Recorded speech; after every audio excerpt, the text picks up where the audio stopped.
At dahil nag-uulan na, pinapadala ko sa site sa Manalo Resort Hotel itong aking mga binhi, mga talisay, meron dyan papaya, ayan mga fire trees, merong mga ayan fire trees pa, meron din tayong mga kalumpang, mga wild almonds.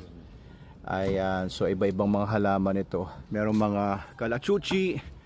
Ayun, meron din tayong mga ano dyan, iba't iba pa, para ma-reforest natin yung lugar natin doon.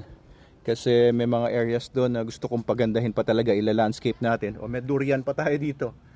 Ayan, meron din tayo dyan mga mahogany. Meron din tayo dyan mga kaimito. I-reforest natin at pupunuin natin ng magagandang mga puno at halaman yung Manalo Resort Hotel para sa kapakinabangan ng lahat. Meron din tayo doon ng mga dwarf ponsiana. Ayan, lalagay ko yan doon sa may ating sangyupan. Lalagay ko doon sa ating food park. At iba pa, merong mayana, meron itong matataas na mga yan, na mamulaklak na mga violet na yan. So galing lahat yan dito sa aking mini nursery sa bahay, sa harapan ng bahay, na pinagtatanim ko since last year pa yung iba. Ayan, nabawasan na sila. Ayun yung mga papaya pa, fire tree, papaya, kalumpang. Nagaling naman dito sa kabila na ano ko rin, parang mini nursery na dati kong rabitan. Ayan, so dito nila kinukuha yan. Pinagtatanim ko lang yan as seeds. O yung mga fire tree seeds, galing din yan doon nung Pumarada Resort pa, yung Manalo Resort Hotel. Pinagkukuha namin ni Adam yung mga seeds doon, tinanim namin. At ayan, naging successful naman. Ito naman galing din yan doon sa kabila, sa Manalo Resort Hotel, doon sa dati naming property doon na 1.5 hectares. Nagtubuan na sila, oh.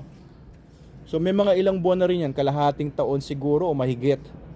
Tapos ayun pa, mga kalumpang naman yan, galing naman yan sa Manalo Canine sa Makamot. Yan nakakatuwa dahil pag nagtanim ka ay meron kang mga anihin. Ayan, ayan, ano naman tawag dyan? Kalachuchi. Ayan, meron din tayong alateris. Meron din tayong mga alateris na ipapadala doon. Kasi pag namunga lahat yan, lalo yung mga papaya, diba? Ang ano, ang ganda ng rewards.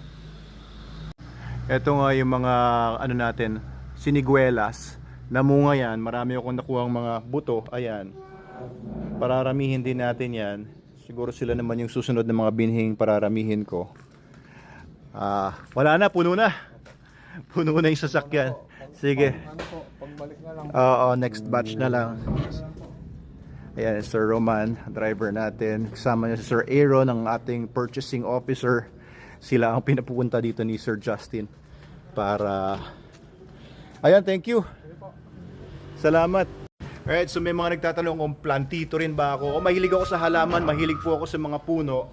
Since birth, mahilig na ako, bata pala ako, mahilig na ako sa mga halaman, nagtatanim na ako ng mga puno. Natutunan ko yan sa mga lola't lolo ko, sa nanay ko, tatay ko. Nagtatanim kami dati ng mga gulay doon sa bakura namin sa Brookside sa Cainta. And I think yung paghahalaman, teaches us a lot of things.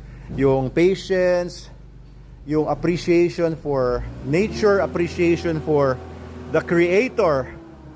Ayan, so marami pa tayong mga pinopropagate dito.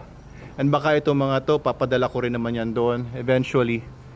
Kasi maliliit lang yung ano namin dito. Wala kami masyado kasing lupang pagtatanim nandito sa Angono because our house is parang nasakop naman niya yung buong lupa.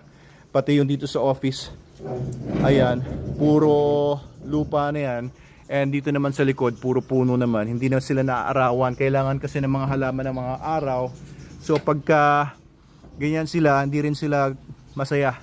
Hindi rin sila tutubong maganda.